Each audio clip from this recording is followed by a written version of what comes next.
Hi, everyone, and happy 2026.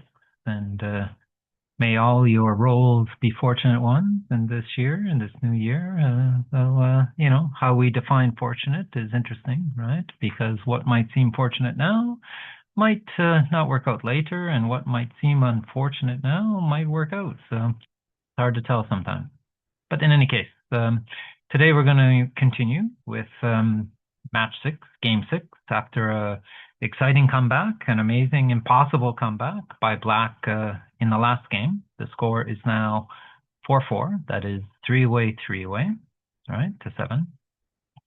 And generally at this score, you're not eager to turn the cube like you would be at, let's say, four-way. Yeah. But you can be a little more conservative in offering the cube, and you can be a little more aggressive in taking the cube at this score. Yeah. Just because unless there's gammons involved, it doesn't necessarily lose the match, right? Okay. So in this game, we're going to have some interesting reversals as well and some interesting cube decisions. And yeah, let's see how it goes. Enjoy.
Okay, so white wins the first roll and moves 5-4. And black gets a fantastic start with double fours and obviously makes the 5 point, okay? And just sometimes, the more balanced play of bringing two down and then making the golden point, your opponent's 5 point with the 5 point anchor, right, is generally a good play. But here, obviously, if you're going to point on your opponent's head, that makes a lot more sense. Okay. White comes in and jumps out. Okay. You can see that black has these, these extra checkers, especially these checkers that would love to pounce and hit here, right, and try to fight for the 4 points. So yeah, it makes sense that white jumps out, even though he's behind in the score. Keep in mind the alternative. Let's see here. Really stacks the 8 point, right? That's another reason why it's not such a great move. Yeah. Okay, so white jumps out. There we go.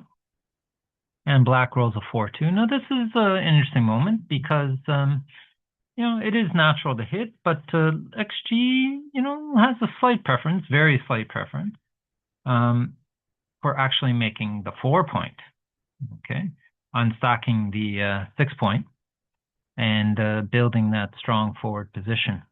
And it is interesting. So don't automatically make hits. That's one of the lessons. Okay, if you can make a good homeboard point, especially if you make a very strong homeboard as a result, it's sometimes worthwhile to avoid the hit and pass on it. Okay. The idea is predicated on the fact that your position is much stronger compared to your opponent, and there's no guarantee, right, that this checker is going to actually find safety. Okay. You can see that white's position is kind of inflexible, right? And so there could be other shot opportunities, but with an even stronger home board in the future. So that's kind of the idea, yeah. But in any case, it's not wrong here by any means to hit. Okay. So black hits and splits from the back. First, perfectly reasonable. Yeah? And white rolls a good number and hits back. Okay. And this is another downside of hitting, right? It's unlikely, but you could get hit back. And now, instead of having that asset of the 4-point, sorry. Now, instead of having that asset of the 4-point, black we're back to that starting position before hitting, and now black just has checker sent back with no 4-point. So you can see there can be some advantages to making points instead of hitting. Okay, so white seizes the early advantage. Black comes in and anchors. Yeah. And white's 5-1. Not a great roll, yeah. And white's play is okay, but probably one of the rules of thumb, yeah. When you have a poor roll, right, then one of the things you generally should avoid doing is stacking, right? Creating a big stack like this. You might as well use the roll constructively and not just stack, okay, which doesn't really solve anything or give you any prospects, right, if you are missed. So, yeah, so what are some of XG suggestions? Well, this is an interesting one, just coming out. And this is predicated on the idea that black's midpoint is stripped, okay? And so 6s or 4s to hit require black to lose that point, at least temporarily. And so that's an interesting play. I have to admit, I didn't consider it. And then, the other decent play, right, is just to come out. Obviously 5s hit from here, but black will have to give up his anchor to hit, possibly, unless he rolls a 6-3 or 4-5, of course. But in this case, again, white doesn't stack the 8-point, and this gives, if white isn't hit, this gives white a little more flexibility in terms of building his position. He could make the 4-point with like 6-4, 6-2. He can make the anchor with 6-3 or 3-1 or double threes, that kind of thing, right? So it's a little more useful way to play this role, even though the role is not great. So keep that in mind. Try to avoid stacking. It's not generally, unless you have to play really safely, it's generally not the best approach. And, it's not terribly wrong here, right? You can see it's not a huge mistake or anything like that, but it's not advisable. It's pretty ugly, isn't it? Okay, so black doesn't hit, but he correctly makes the bar point. Okay, even though he has to leave a blot, but white's home board is not threatening at all. So you'd rather not, but what are the alternatives? Well, this is one, okay, coming out, and then unstacking the 6-point. One of the issues with this is, the race is not great for black. So, and considering white's position is quite inflexible, it's nice to keep that back checker where it is, right? So that white can't just dump checkers behind the anchor without fear of being hit.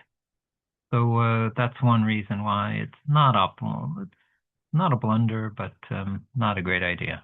Okay. Right. So 6-1, black played correctly. Yeah. Good old. And then white rolls a 6-5. Not a very useful roll, unfortunately. And he correctly plays it to the 4-point. Okay. But now, interestingly enough, black had a double. And quite a strong double. And one of the ideas, of course, here is that if black does hit, okay,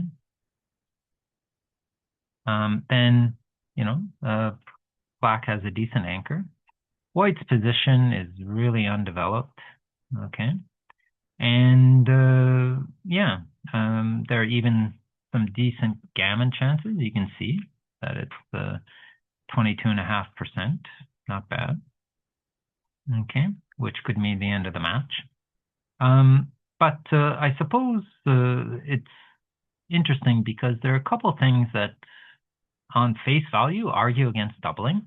One is the race, and as you can see, that white is ahead in the race. After he gets hit, if he gets hit, then he won't be, but if black misses, he's going to be behind, right? And the second thing is with the midpoint kind of under threat here and having the potential of these checkers being cut off, right? That's quite interesting. So this is, I guess, a fairly unusual double. And you see that white's winning chances are quite decent. But I guess, as we'll see later, black does double. And the only difference really is the gammon chances.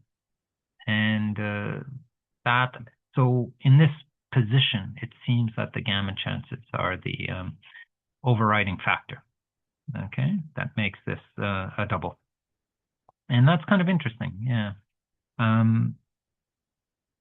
Now, the gammons also lie in the fact, again, that white's position is not very flexible, right? And so that, white could enter and roll poorly from the bar and cough up another blot and things like that, yeah? So, or have to compromise his forward position by dumping checkers.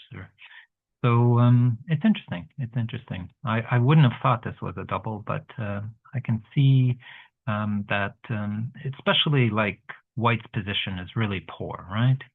And if there is a hit, it's possible that white would pass a cube if he doesn't roll well from the bar. Okay, so there are market losers. So interesting. It's hard to blame black for missing this cube for the reasons that I talked about, yeah. Okay, so black rolls a 3-1 and hits. Okay, let me bring that up. Yeah, and unstacks the 6-point, of course. Yeah, and white rolls marvelously with a 4-3 and makes his anchor. Okay, which is really key in staying the game. So now, black still has the advantage. White is behind a 4 prime, but not so easy. Not so easy. He's black is only approaching 68% winning chances. So white's very much in there. Okay, black rolls a 5-1 and safeties his blot, and yeah, gets ready to jump out from the back, right? 5-2, not much white can do, but start to build a position. Okay. And slotting some homeboard points to hopefully make them after. 2-1. Okay, so this is interesting. Black figures, okay, white's got these homeboard blots, so let's just jump out. There's no real threat, right? But it's interesting that XG does prefer just coming down and slotting the 3-point, right? And building a little stronger board himself. So again, interesting. It's not a huge error by black. The alternative is this one. Okay, again, slotting the 3-point. XG wants black to build a stronger home board to make a hit more threatening. So anyways, he plays 2-1 by coming to the opponent's bar point. Okay. And white rolls a hitting number. And here's another interesting instance, right, where XG, it's very close, but XG says, hey, think about not hitting here. Hitting does give a shot, okay? And not hitting starts building your board, but, doesn't leave yourself exposed, right? And risk putting another checker behind a 4'. And so again, this is probably the lesson from this match. One of the key lessons is don't automatically hit. Consider your options. Notice that if you don't hit, black still has plenty of work to do here, right? In terms of getting his checkers around, and there's no guarantee he's even going to get this blot to safety. And in the meantime, white has a stronger home board, okay? But right now, he can hit, and make a point. But, they're return shots, okay? And they could be costly, right, in terms of the race. So interesting. XG doesn't say it's an error, but it's definitely worth considering, okay? So white hits and covers, and black hits and pops out again, okay? And white rolls double 4s. Okay, so that's a pretty good roll because you want to be at the edge of the prime, ready to jump out. Okay, and black is able to strengthen his home board. Again, an alternative here is not to make the 2-point, but just to come down and provide more of a blocking structure. But I kind of prefer this one, even though the 2-point isn't, very strong. But I still think in this position, it's nice to have outfield coverage. Okay, and it's not directly connected, but some connection between the back checkers and the outfield. So even though the moves are similar, I kind of prefer this move. Okay, and black makes a blunder here, and it's interesting. Black needs to get moving, right? Because if one of the things you have to think about is timing in backgammon. Notice black has all these checkers, right? And if he doesn't start moving, then he's going to have to start dumping, okay? And he's got to basically, in terms of timing, his real job here is to get these checkers moving, definitely, right? Especially with 3 white checkers behind, because white would love to come out here safely and then provide more outfield coverage, okay? So black is right to step out, okay? But he should step out more. Okay, and in this case, he should step out with out to the 16. Okay, make the point on the 16. And once you do that, you'll notice that, yes, the white could attack this lone checker, but it's really only a 3 or an 8. And white's structure is not particularly threatening, okay? It's a 3-point board, but it's not like white needs to be really afraid. I mean, double 3s would be unpleasant, of course, but not necessarily a killer roll, okay? So this move is the best way to get your checkers moving, to provide better outfield coverage, okay? And, this makes it easier for this checker to jump out, okay? As opposed to in this position, okay, in the position that white chose. Notice these checkers on the bar point, opponent's bar point, are a bit stuck, right? Okay, it's not going to be so easy to get them moving, right? So the mobility, black's mobility, is a bit hampered by this choice. So that's kind of what's going on here. It's subtle, isn't it? But you can understand that black wants to get these checkers moving, right? While white has three checkers behind here, and this move is the best way to do that. Yeah. Okay. So that was a big mistake, and but white misses. And White makes a mistake of his own here. And this is kind of interesting. And this is kind of part of perhaps my classical training, right? When I learned backgammon way back when, it was more like pure play. And so this idea of playing like 8 to 2, right? It's really difficult for us old style players because we were it was ingrained in us that dumping checkers to the stew point is right anathema, right? You just don't want to do it. So ugly, so useless. But in some cases it makes sense, and this is one of them. Okay, and you can see that both of XG's top choices involve playing down, but especially this one is probably the best. And the idea again is that there's no direct shot, right? And White's outfield coverage is better this way because these guys got to get moving, right? So that's the rationale, even though you have to dump a checker on the 2 point. Yeah, the race is close, so it makes sense. But instead, White decides to run all the way and leave a double shot. And because the race is closed after this move, right? A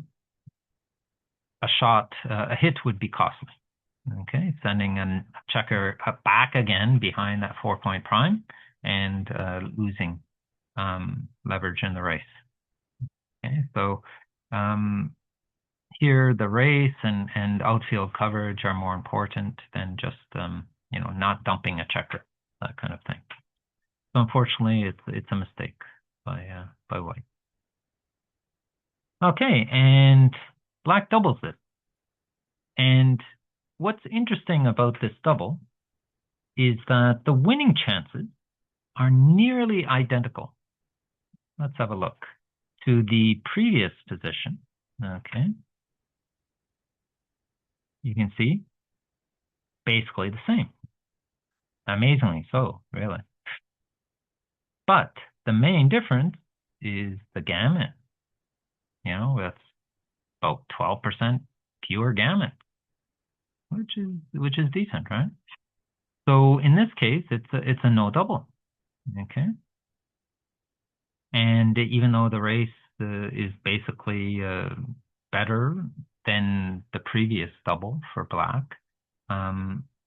it's still not volatile enough. Yeah. For the gammon. I mean, not volatile enough for the double, I should say. Okay, so interesting. Similar winning positions, but less gammonish. So therefore, Black should hold on to the cube for now. And again, notice White's winning chances are quite decent, right? So normally you wouldn't double with such good winning chances. The race is close. You might not hit, that kind of thing. Yeah, definitely Black has the advantage here, but that seems it's not enough of an advantage to double. And it's because of the gammon. Interesting. Okay, so Black doubles and White takes, of course. Yeah, easy take. And Black hits. Okay. And correctly goes to the 9-point. Not much else to do, right? And White rolls a 1-5 and hits. Okay, so White's still in the game here with a lucky roll. And Black comes in with a amazing double 3. And things are looking bleak again for White. Okay, and Black has a stronger home board now, but White comes in and jumps out. And one advantage here for White is some outfield control, right? And so Black has to be careful. It's not going to be easy to get these checkers moving, right? To get these checkers around if white is able to avoid getting hit and is controlling this whole area. Black's ace in the hole, of course, are all these spare checkers that can make points and point on white if necessary. Yeah. Okay. So white jumps out and boom, double six it.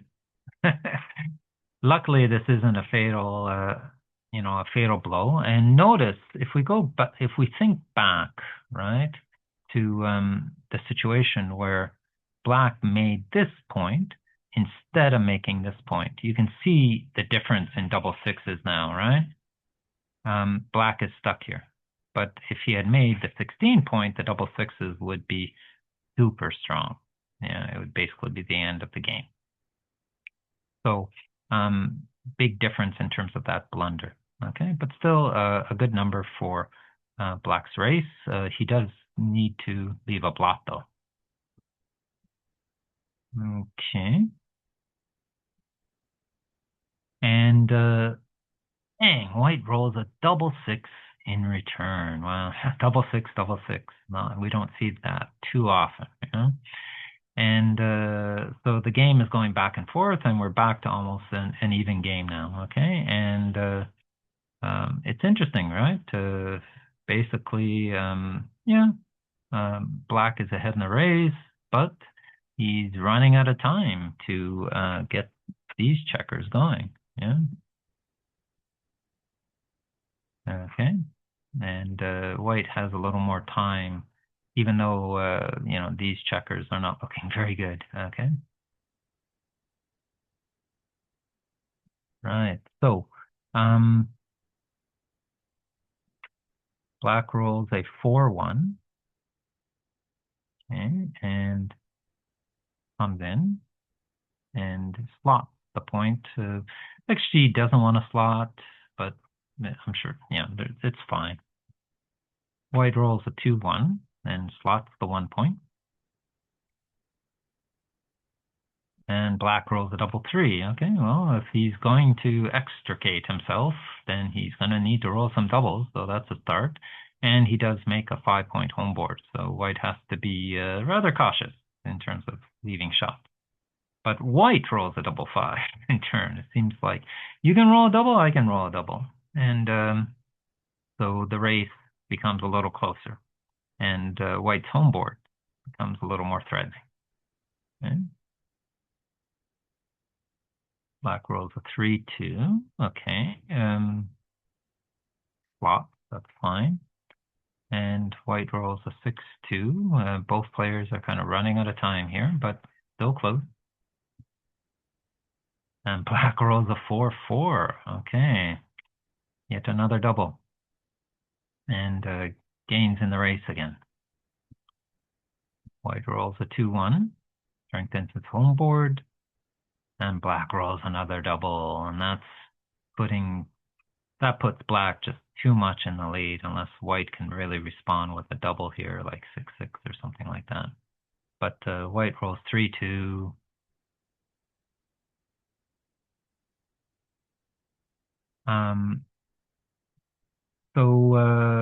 Yeah, it's pretty much over now. Here's another double. Okay. And white is just not able to recover in time, as you can see. I'll just go through this quickly. And black rolls his final double 6, and that's it. No gammon, of course. But so black wins the game and goes to Crawford. Yeah, so interesting. Some crazy doubles there, and it looked like white was in the game, but black had some nice doubles to sort of clear that bar point to move around, and that was the difference. But kind of an exciting game. The lesson from this game, yeah, it's interesting in terms of the doubling. Okay, so there were 2 mistakes by black in terms of how shall I say, missing a cube and then offering a cube. Okay, but not easy. I have to say, not easy. I think though a good thing to remember here is don't automatically hit. Consider the options. It could be okay to hit, but at least take time to think about non-hitting plays because they might make perfect sense. Okay. So let's see if white can survive the Crawford game or whether black can put the match to bed. Okay, so I hope you found that useful and interesting, and we'll see you for game 7.